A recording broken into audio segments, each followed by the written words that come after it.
जय महाराष्ट्र।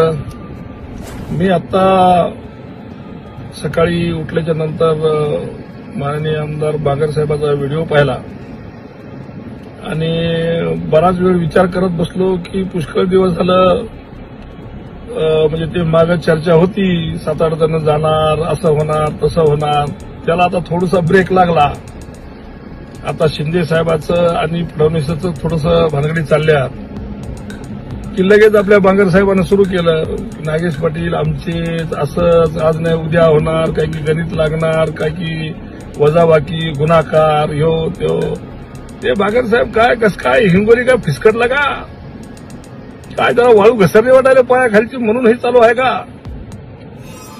असं केल्याच्या नंतर काही फरक पडत नसते। नागेश पाटील काय चीज आहे सगळ्या दुनियाला माहित आहे, तुम्ही काही बोललं तरी काही फरक पडणार नाही। पण मला असं वाटायला लागलं की हिंगोलीमध्ये लय टर्या मारू लागले, काही जरा असं कमी जास्त झालंय का, म्हणून आमची काहीतरी असं काय अजून दुसरं काही पैंतरे आजमावं लागायले काय तुम्हाला? असं काही वक्तव्य करून काही फरक पडणार नाही। काम करा, मेहनत करा, लोकांना खुशामती करा, लोकांना हात जोडा। असं काय दणकत दाखवल्यानं होय ना, हात जोडा होईल काही ना काहीतरी, पण अशा अफवा केल्यानं काही फरक पडत नसतो आणि ते पण अशा टायमाला अफवा केल्यानं काही फरक पडत नसतो। त्यामुळे आपल्या सगळ्यांना विनंती करतो बांधवांनो, असे व्हिडिओ आता रोज काही ना काहीतरी बिनबुडाची गाडी आता काही चालू राहतील, त्यामुळं सावध राहा अशा गोष्टीपासून।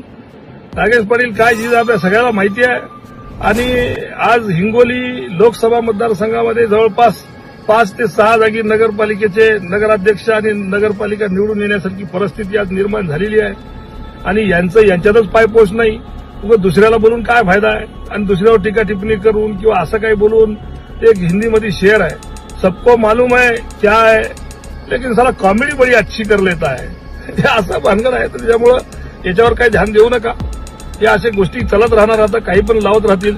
पण तुम्हाला माहिती आहे की आज आपण कोण्या परिस्थितीतून चाललोय आणि किती जोरात आपण आपली उबाटा गटाचे आपण सर्व माणसं किती सक्षम पद्धतीने लढत आहोत। त्यामुळे अशा गोष्टीवर फालतूवर लक्ष देऊ नका। आता यांना असंच काही ना काहीतरी केल्याशिवाय पर्याय नाही आहे।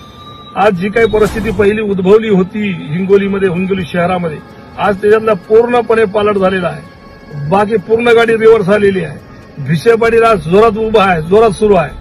त्यामुळे आता काही ना काहीतरी असेच पैत्रे आजमावं लागतील।